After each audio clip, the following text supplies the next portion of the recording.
I'm getting closer and closer to the start of my natural bodybuilding competition prep season. The start of my prep began in mid-June of 2025, and now at the time of recording this video, it's just about the middle of February of 2026.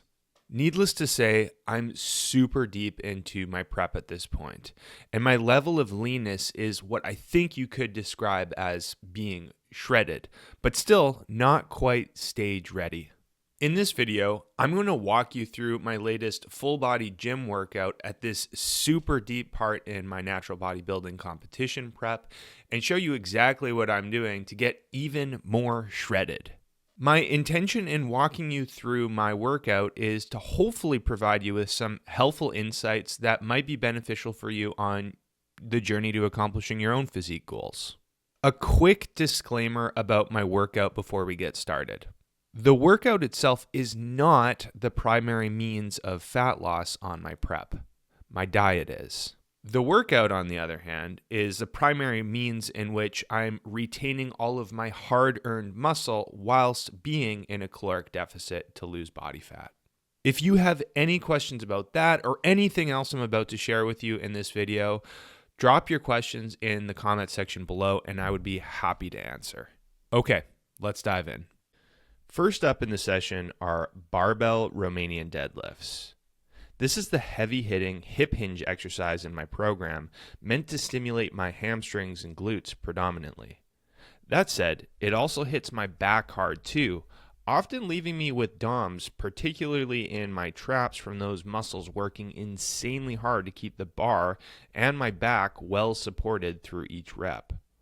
Throughout the entirety of my prep, I've been doing these at a 5 to 10-ish rep range, but will occasionally swap to dumbbell Romanian deadlifts for higher rep ranges if ever I feel unrecovered from doing these.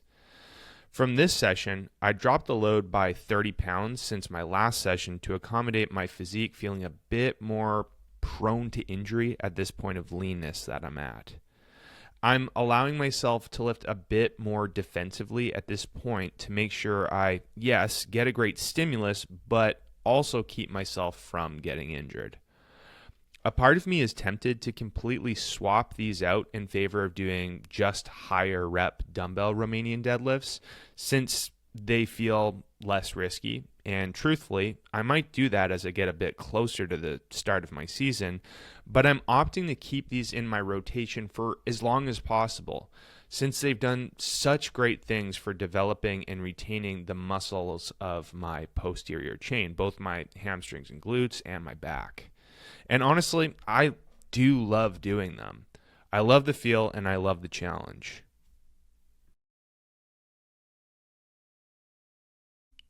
Next up are these flat dumbbell bench presses.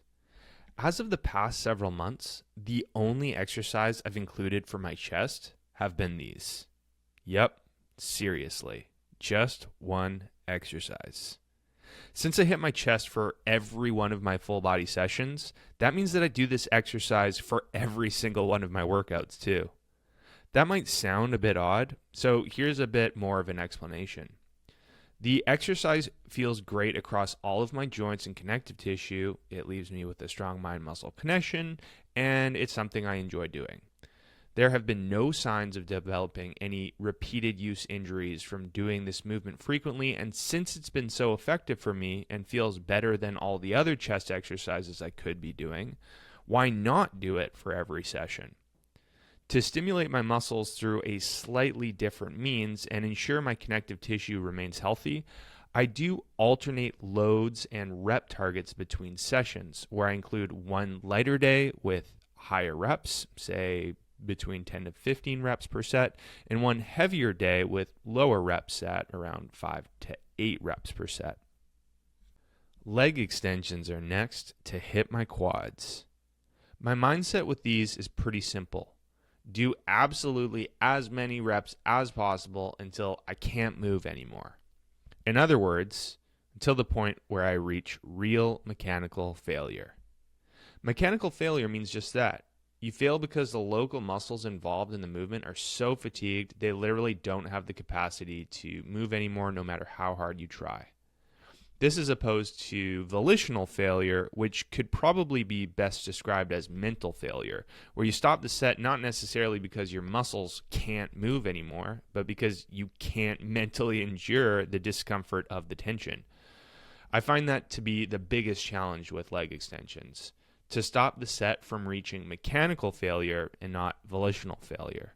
Because let's be real, it can be very tempting to stop a set from struggling to endure the fiery tension on the quads as you get deeper into the set. On a quick side note, I've been pausing for a second longer at the top of each rep lately and forgot just how great that feels, as in how much tension I feel from doing so.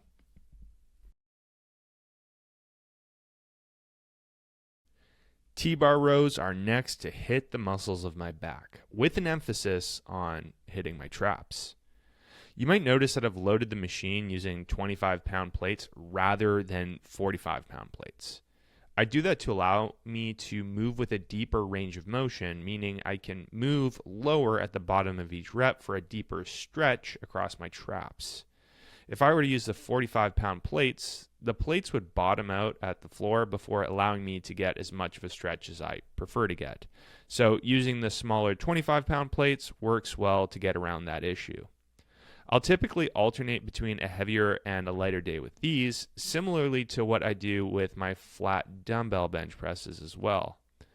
Honestly, I love doing them both at higher and lower rep ranges. Also, and this is something I think has really helped with my back development, once I can no longer do any more full range of motion or even partial reps, I'll finish the set with as many Kelso shrugs as possible. Kelso shrugs are, in essence, where you pull your scapular back rather than up like you would with a standard shoulder shrug. It's a killer way to hit the traps hard. Incline dumbbell lateral raises are next to hit my delts. These are all about moving with control, following the groove, and enduring as much fire on my delts as I can handle. Once I get to the end of the set and can no longer do any more full range of motion reps, I'll finish with as many partials as possible until I hit what I think is real mechanical failure. After that, I'll immediately do a drop set and do the same thing. Lateral raises have historically been a tough exercise for me. I've struggled with things like my mind-muscle connection and finding a good groove with them. The incline position has really helped me with this. There's something about my body positioning, the exercise angle, and resistance curve that really leaves me feeling my delts the way I want. I mentioned earlier about following the groove. What I mean by that is I move in the way that feels the best across my joints. I find that this is a movement where if I'm not careful, I can move in a way that leaves my joints and tendons not feeling so great. Following the groove for me means to stay hyper aware that I move in the way that feels smoothest across my joints, to keep my tension on my delts and tension off my joints and connective tissue. Incline dumbbell bicep curls are next. Just like the lateral raises before this, these are all about control and following the groove too. I'm pretty picky about which bicep exercises I choose to do or not to do, as although all bicep curl variations are in essence just single joint isolation exercises that purely involve elbow flexion, at least if you do them strictly, the angle and resistance curve of each exercise really impacts how I can feel them. For example, I experience an insane amount of tension on my biceps doing these, but really struggle to feel the same kind of tension, the tension I want to feel when doing something like behind the back cable curls. Both movement involves similar positioning, but have different resistance curves, setups, and ultimately they feel different. Nowadays, I'll make a point of only including the exercises that predictably lead to the feeling of tons of tension, and never will I include anything outside of that, just for the sake of including some variety. And last but not least are these French presses to hit my triceps. I try to keep these very strict, with the intention of keeping as much tension on my triceps as possible. In doing so, I don't need to, nor can I, lift very heavy with these. I'll add a pause at the bottom of each rep, and that about does it. Tons of ongoing tension. For these, I'll typically add an extra 1 or 2 myo rep sets at the end of my last working set. A myo rep set is essentially a rest pause set where you rest for typically only 10 to 20 seconds before doing another set of as many reps as possible. That ends up typically at only being around 2 to 5 reps for me doing this. The idea is that the myo reps are a way to time effectively squeeze out a few more effective reps for a bit more stimulus. And there you have it. A full walkthrough and explanation of my latest full body gym workout at this super deep part of my natural bodybuilding competition prep as I continue to get even more shredded in preparation for the start of the season. If you have any questions about my workout or anything I've shared in this video, please go ahead and drop your questions in the comment section below, and I would be more than happy to answer. Also, if you did find this video to be helpful or interesting, please consider hitting the like button and subscribing to the channel, as it really helps me out. Before this video comes to a close, I wanted to quickly let you know about the work that I do. When I'm not making YouTube videos or Instagram content, I work full-time as an online physique coach, where I help my clients to accomplish their muscle growth and fat loss goals by optimizing their approach to strength training and nutrition, and I coach them through the process. I've been doing this work for over 7 years and love helping my clients to not only transform their bodies, but ultimately their lives. If you've been considering getting some help with accomplishing your own physique goals, feel free to hit the link in the description below, where you can learn a little bit more about the work that I do and how I can help you. You can even use that link to schedule a free video consultation with me.